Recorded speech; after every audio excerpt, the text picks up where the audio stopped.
Happy Sunday. I'm going to send you this video. I just spoke with David. I was here checking a few things, showing Laura around.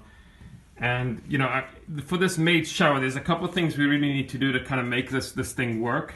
The shower body is not going to be in the middle because we're going to have that wall bar, right? Like we want that wall bar look like in the Master. We're using the same system as the Master. So basically what we need to do is we have this 3.5 inch step back, as you recall, and that's okay for the escutcheon, but it's not enough for the shower head that's concealed behind the glass. I mean, unless I get a small shower head and I turn it every time. So we want to try to earn a few inches back here for that step up. So the idea is, first when you move the studs, extend that plywood over and set the shower body not on the 2x4, but like as deep as you can, even maybe moving the plywood, whatever's necessary, probably keep it, let's say where the plywood is right now. Shift it as much left as possible. Obviously he's got to make a 90 so that he can't make that 90 like into the copper, so make sure he's got enough room to work with whatever he wants. But you move it as deep as possible and as left as possible. And wherever that is, that's the location at 42, where the escutcheon would be. And then basically, so it's back in here, it's back in there, and then we'll do the drop out below, so it's going to be really more here, and then we'll have the drop out kind of like below it, and then here's your center wall bar. So it will only be, instead of being like like 9 inches, it's not going to be 9 inches like the Master, but I think we'll make it work. It'll be a couple of inches. We'll drop the hose enough where it won't get in the escutcheon's way.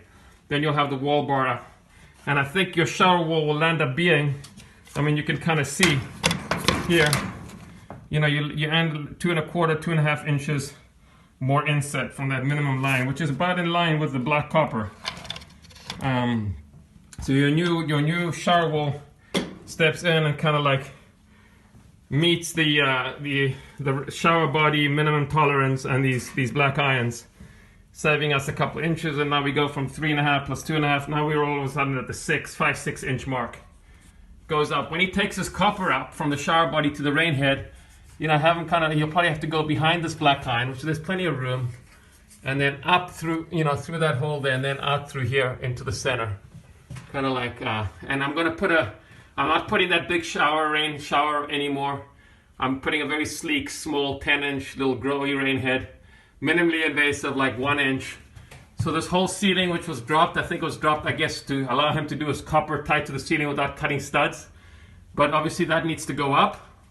And what we should do is we should have the ceiling at about, no more than, 1 5/8 stud from the slab. Just enough to hold a nice level new ceiling, but really don't drop my ceiling more than that. So 1 5/8, tight to the slab, whatever you need for level.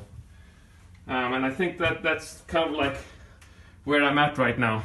I won't be here in the morning, so that's why I wanted to give you the video, because if he starts running copper and everything and no one knows, it'll be too late to make these changes. So very important that we try to get that shower wall as deep as possible, the shower body to the left as much as possible, allowing us to put a centered kind of like wall bar with the handheld shower in the center, which will be coming out about 80 inches, and then the rain head in the center.